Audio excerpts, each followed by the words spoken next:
Hello and welcome to TV on TV. I'm Representative Tommy Vitolo. You're watching Brookline Interactive Group. Today is Thursday, September 17th, and we've got a great show today. Short on news, long on interview. We've got both the head of school and the assistant head of school for Brookline High School, and that is Anthony Meyer and Hal Mason, and we're going to talk about high school and how it's going. But before we do that, we're going to do the things we normally do. I'm going to go ahead and remind folks right out the gut. This is me. You call me anytime if I can help you. 617-872-8921. Email me for policy issues. Call me for stuff that is here and now. Tommy.vitolo@mahouse.gov. So there's not a lot of news this week. The big news is school started. And I actually have a special interview before we get into the assistant head of school and the head of school. We're actually going to cut over to a pre-recording. I recorded it this morning at Martin's Coffee Shop. This is with a young man who has just started fourth grade at Pierce. And we're going to hear from him for just 2 minutes, if that's all right. Good morning, Felicia. Yesterday was your first day of fourth grade, and it was all virtual. And as you remember, last year, the end of third grade was also at home. Mm-hmm. How would you compare yesterday's experience with your experience at the end of last year? I think I liked yesterday more because I got to get on a Zoom call and see my friends. And at the end of last year, it was just clicking on stuff and typing and watching videos, and there wasn't a lot of Zoom. And was your teacher also on your Zoom call? Yes. And did you like your teacher? Mm-hmm. And did your teacher talk to you and to, oh, look at this. Very lucky. Having it right now. Delicious. Did your teacher talk with you about your lessons and about what you were doing? And did you find that was very helpful? Mm-hmm. And do you feel like maybe you squeezed some new knowledge into your brain yesterday? Mm-hmm. I know your brain is already quite full, but good to squeeze in a little more. And are you looking forward to more school? Yes. Yeah? Yeah. What do you think you like better? School like it was yesterday, or school like it was when you were attending Pierce School in person? Attending Pierce School in person. But what do you like better? Pierce School like it was yesterday, or Pierce School like it was at the end of last year? Pierce School yesterday. And what do you like better? Hot chocolate or water? Hot chocolate. Okay, well, we'll let you get to your hot chocolate. Thank you, Felicia. So we heard from one fourth grader that things got off to a great start. And I, as a parent, am delighted about that. There's no question that everybody had a tough go starting in March. There was no time to prepare. No one knew how to do it. And building a plane while you're flying it is not something that we can expect anyone to do well. But it looks like things are going better, at least for one fourth grader at Pierce. And, that's a good start.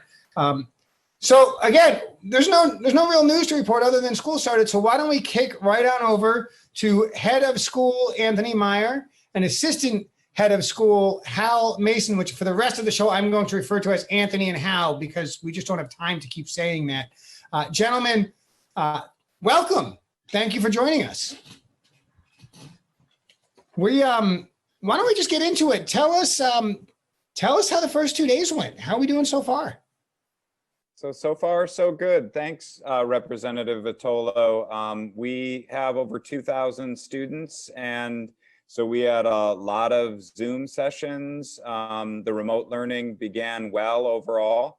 We definitely had a couple of hiccups that I think we'll get a chance to talk about later in the interview, both with some Zoom bombing and some challenges yesterday in terms of distributing materials, but overall, classes started out well. Our teachers are super prepared. Kids are attending, and we are rolling.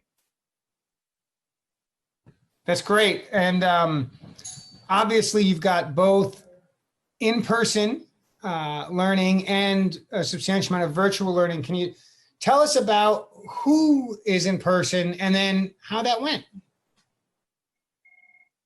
So it's gotten really well. We brought back some of our programs for our students who really need it the most. Some of our older students who are in our Bridge program, our RISE program, our Excel program, the ACE program, all of these, which are distributed around the rather large Brookline campus, we've brought back because they're the students most in need of having paraprofessional support. They're most in need of having technological support, having issues with food and having lunches. And so we've taken all of those students that are housed in disparate places around the BHS campus and put them all over at the Old Lincoln School. So we have inside the Old Lincoln School all of those programs running now in one location. And we chose Old Lincoln for a couple of reasons, simplest of which is that it's got the best ventilation. It's the easiest to bring up to the standard of what we need for everybody. So by housing everybody over there, we can make it real easy for food service to provide meals, breakfast and lunch for everybody. We can make it easy for us in terms of staffing and security.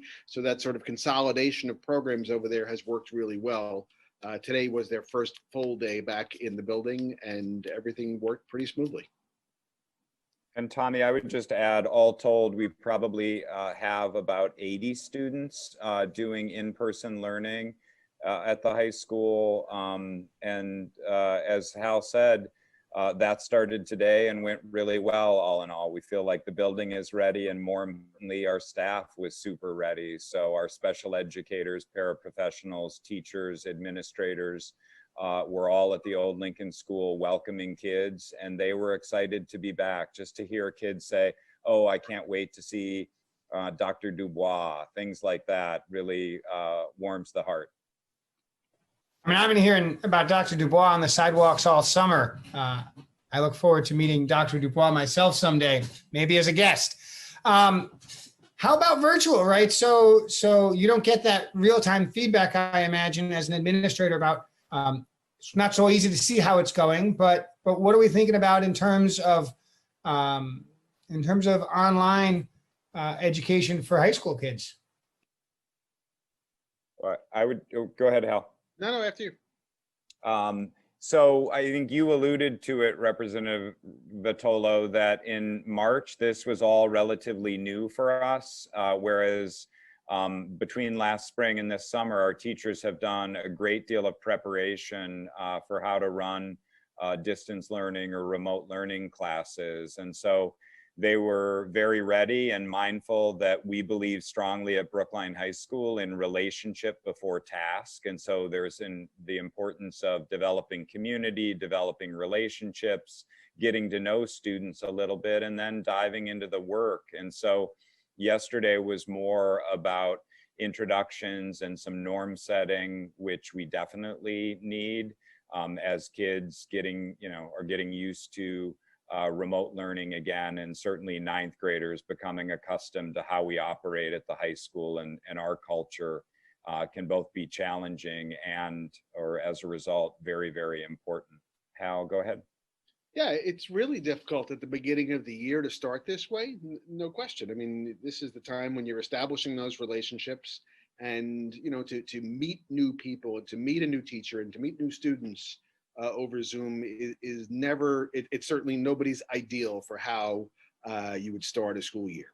But that said, the work that was done over the summer by staff in preparing for this, knowing that this was coming, knowing that this would be the environment that we're in for short term, medium term, long term, unknown, knowing that was the case, that people have been ready and have been thinking really seriously about what the student experience is like to sit through calls. So the way that we designed our schedule, for example, is very cognizant of, okay, what's it like to be a student and have to sit through so many Zooms in a given day? What's the right number, or what's too many Zooms to sit through in a given day? Or and looking at it from the teacher perspective, what's it like to deliver instruction by this way? Is this something that you'd want to do like in the old fashioned high school schedule that we operated on, say 2 years ago, where most days you had 5 or 6 classes? Does that make sense to try to replicate that type of schedule?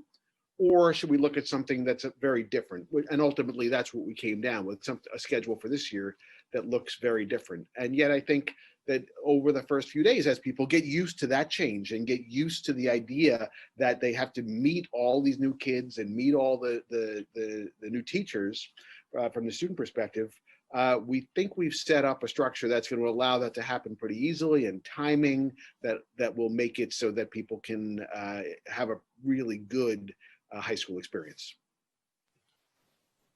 I'm intrigued about the schedule change, but I don't want to get too far in the weeds. What can high school parents whose students are learning virtually, do they have any sense on when their students might be going back to the high school to learn either some of the time or back full time? I know there's not a perfect schedule, but what's the strategy? I think the timeline has to do with building readiness and making sure that we can assure the community, teachers, students, parents, that the buildings and the rooms are ready to be occupied and that we have a plan. So again, a large part of building this schedule was building into it a plan, building into it a way that we could cohort kids so that we can break kids up into much smaller classes and allow for adequate social distancing in classrooms. And just like we're going through at the elementary schools, we then also need to go room by room and look at what the atmospheric environmental conditions are inside of each room, and then certify that those rooms are safe and ready, or that they might need some HEPA filter or other type of supplemental ventilation to assist in doing it. It's complicated. And again, this is why we very early on said, let's put everybody over at OLS to start and then start phasing in the high school, because the building here, Anthony and I are in the high school today, the building here is extremely complex. It was built in 5 phases and a 6th phase going on now over the course of 170 years. And so we got built, none of the buildings are quite that old, but over the last, since the big fire in the early 30s, so over the last 90 years, we've had, let's say, 6 different components that are tied together, and then you've got systems that have tried to override. It's really complicated. So you can't, there's no simple way of saying, oh, it's a math room, therefore the conditions are like this, or oh, it's a room in that wing, the conditions are like that. You never know, because vents get blocked up, fans get disconnected. It's never easy. And it's a really big building. And of course, we have a large construction project going on at the same time to add to the complexity. And Representative Vitolo, I would just add, in terms of, this isn't about the broader timeline of returning kids full-time to our buildings, but speaks more to the idea of remote plus and finding opportunities for kids to be in person. So one of our highlights of this week was bringing our 9th graders in person, most of them in person, out onto Cypress Field, which is a long tradition of having our 9th graders process into the quadrangle, being welcomed by our faculty and staff. And we did a modified version in the interest of health and safety, where we had 5 homerooms, or 5 what we call hubs, 5 or 6 at a time on Cypress Field, did some activities and some welcoming of those students, then had them walk over to Old Lincoln School, grab some materials. And I can just say that that was on Tuesday. It was one of the first times in the last 6 months that school felt normal. Kids interacting with one another. Our world is centered around teenagers, and for some people that freaks them out. Hal and I love that, and so do our educators. And so having them on our campus felt quite good. Other smaller examples, having kids drop off textbooks and pick up materials. It's not typically how we do that. We actually did not do a great job of it yesterday. We made some improvements today, but just seeing seniors, in the case of today, interacting with each other, excited to see one another, was super exciting. And we're trying to find other less mundane opportunities than certainly textbook distribution. And that might be something like having our fiction and film class be able to show almost like a drive-in on Cypress Field is one of the creative ideas we're thinking about. And that, when I say we, I should really say our faculty and staff, ways to get kids interacting with one another and have them on our campus for learning and community building activities. I love it. I think that's great. You mentioned it earlier, and I want to get back to it. There was clearly some bad behavior on Zoom yesterday, I guess. I don't know the details. If you can give us a sense of, what we're talking about, some context for how it would, what it would relate to in person, what that would feel like in person, what the school is going to do to work on it. Let us know what's going on. Absolutely.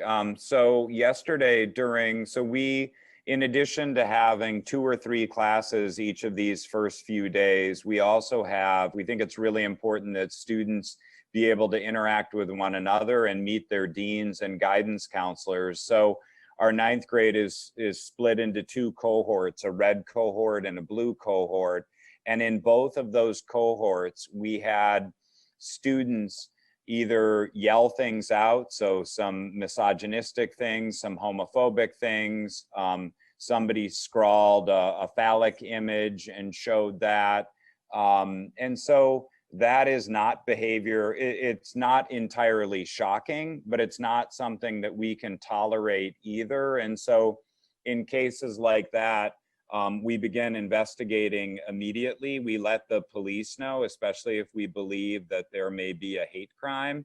And that may seem like a strong move in working with 9th graders, but I think we want to make clear right from the get-go what our expectations are around how our students behave with one another and behave in large meetings. And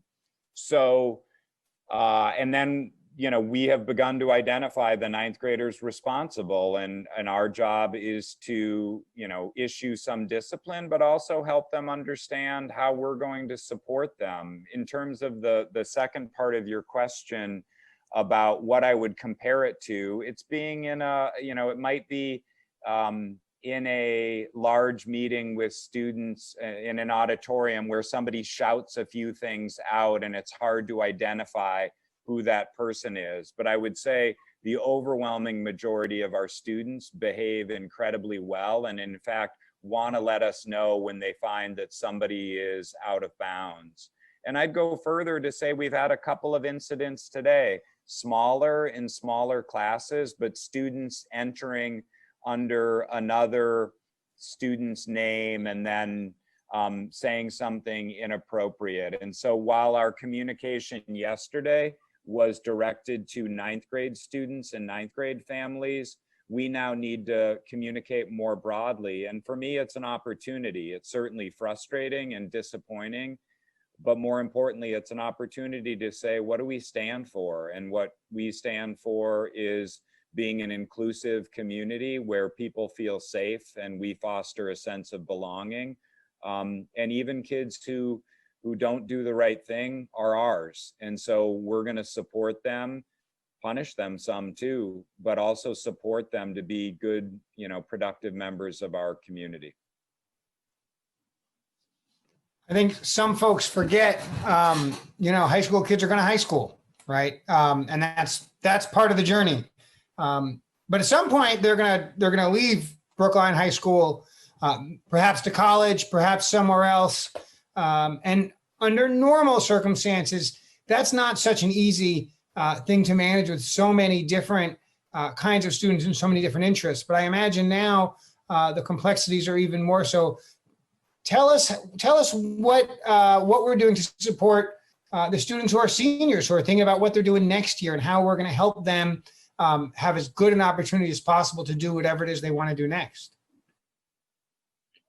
I think for seniors, it's a confusing time, and they certainly, some of the more apprehensive emails and questions that we've gotten have been from seniors or parents of seniors. And a lot of that revolves around SATs and ACTs and opportunities to take those. So one of the things that we're doing is we're sort of going against our long-held policy of not offering such exams during the course of the school day, and we're looking to offer one of those exams, an SAT exam, in October inside the context of the regular school day in the building. So we've been working with the health department to get permission for how we'll do this and how we'll size this and where that will happen. We've been running some small administrations of ACTs and SATs on the weekend, because that's the immediate concern that parents have. They were counting on taking that second exam, or they were scheduled for an exam in the late spring, and now they're concerned that they don't have that opportunity to boost their score, or in some cases to even take the test for the first time.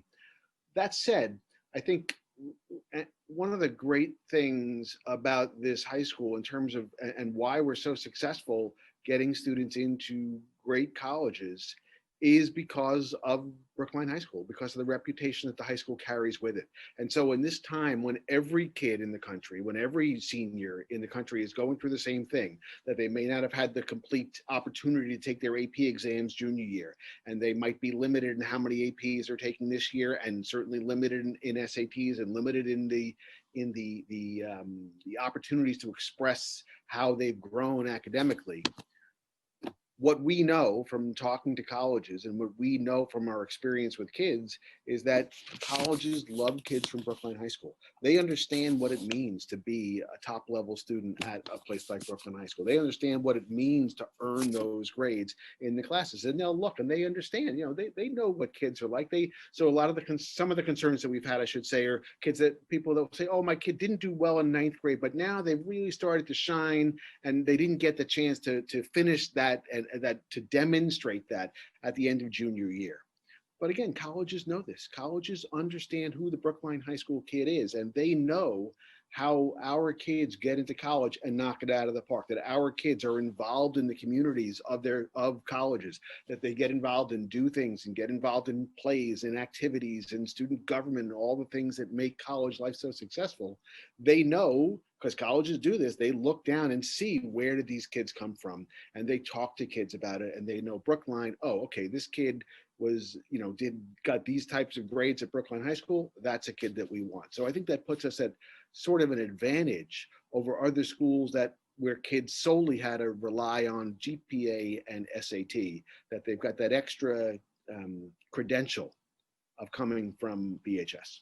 And Hal, I agree, that's dead on. I would just add a couple of concrete things that we've done for and with seniors. So on Monday, the 14th, our college counselor and guidance coordinator held a meeting for seniors to just check in about post-secondary planning. That's usually a meeting we do later in September or in early October, but clearly kids are anxious. And so we reached out and had a Zoom meeting for nearly 400 seniors to just check in about, the plans for, post-secondary planning. And then we also were holding what has been a long tradition here of a college essay workshop put on by, really sponsored and supported by our PTO. We are doing that again this year. It will be done remotely, but the same idea of having expert teachers working with seniors, no matter where they are in their college essay process, meeting them there and supporting them to move them to the next level. So those kinds of things are important. Some of those interventions are helping earlier. And Darby Nefvier, our guidance coordinator, does a whole lot of communicating with senior families, knowing they too are anxious. Now, parents have this remarkable challenge of having to know what the heck's going on with their kids. And there's this balance of privacy and space versus taking an active role. What could parents be doing now under the circumstances we're in with virtual and so forth to help make sure that their students, the folks they're taking care of, really are in the best place they can be in terms of being ready to learn, in terms of being supported. Obviously, parents always need to be doing things, but right now, what in particular are some hints you have for parents?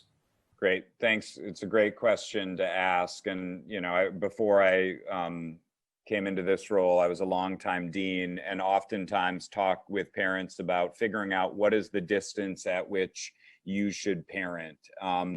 And that's challenging in normal circumstances when most of the kids are in their own homes with their parents who may be working at home.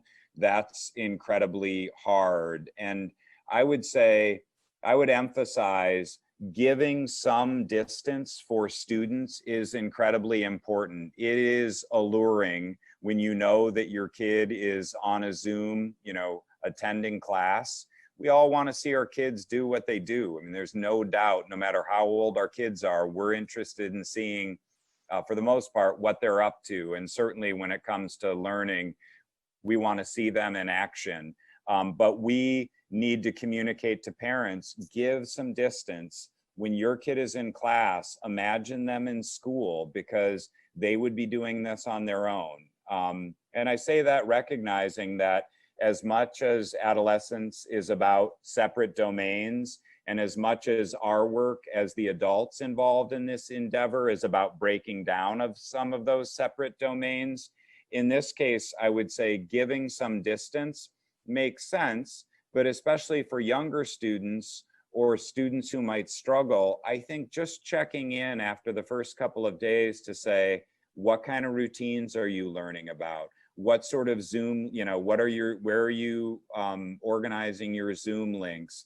Do you have your Canvas digital learning program or platform set up? Asking those kinds of questions, I think are important, but I'll be more candid. The first time a parent calls Hal or me and says, I was watching my kid's class and this came up, it's not a conversation I'm going to want to continue, because that to me seems inappropriate in terms of that level of watching your kids learning. And there may be exceptions, but for the most part, I think a little bit of distance and just checking in about what kind of routines and how they're beginning school and whether they understand the patterns and tools that kids are using is important. Hal, I don't know if you have more on that. To say nothing of the distance between a parent and everyone else's kid in that class, right? That's the other thing that that's important to mention. Maybe it's obvious, maybe it's not. We've only got a minute left because I want to close with a brief comment about elections. But how there's a lot of steel and a lot of trucks, and there's going to be some new space. How are we doing on the high school project? We're coming along. There's a lot of steel. We just topped off the steel yesterday. If you drive along Brinkton Road, you'll see one beam that was placed in there with a small evergreen tree up on top, the tradition. So they topped off the steel. Concrete's coming soon. It's going to be spectacular. And now you could really see the structure and the form of what these buildings are going to be and how it's going to tie together this whole campus. So we were telling this to the class of 24 that was assembled out on Cypress Field yesterday, or the day before.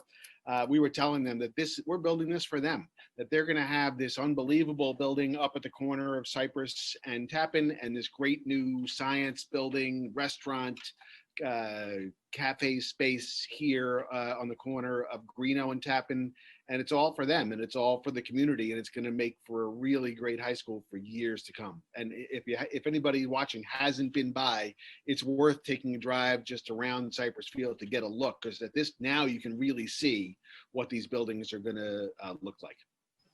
Yeah, it's great, and I will always take the opportunity to thank the Brinkton Road neighbors who, rather than say, no, we want a school in some other part of town, they said, yeah, this is going to be uncomfortable. Yeah, this is going to change our neighborhood, and not always for the better for us personally, but we believe in our community and we know our community needs this. And so I will always praise the Brinkton Road, perhaps led by, I think, their fearless leader, John Dempsey, in supporting that expansion. We've just got a minute left, so I'm going to remind folks who are watching us on Brookline Interactive Group, yes, Tuesday, November 3rd is Election Day, and that includes some high school seniors. It certainly includes faculty and staff. You need to have a plan for voting. I'm going to tell you this every week. You need to have a plan for voting. That could be by mail, bi-directional. That could be you receive your ballot and you drive it or walk it or ride the bus or ride a bicycle to your town hall or city hall, Brookline, or otherwise. Slide it in the slot. That could be voting on election day. Have a plan. Be flexible to make sure that your vote counts. It's not just about the top of the ticket. It's not just about the president of the United States. It's about every single item on that ballot. And if we've learned anything over the past 4 years, it's that we all have a civic responsibility to contribute to our democracy, to contribute to our community. And I'm asking every single person to have a plan. I want to thank the head of school, Anthony Meyer, and assistant head of school, Hal Mason, for joining me today. I know you've got a lot to do, so we're going to let you go. Corbin, thank you for staffing us on Brookline Interactive Group. I'm Representative Tommy Vitolo, and we're signing off. Have a great day. Thanks, Representative Vitolo. Thank you. Thank you. Have a good day.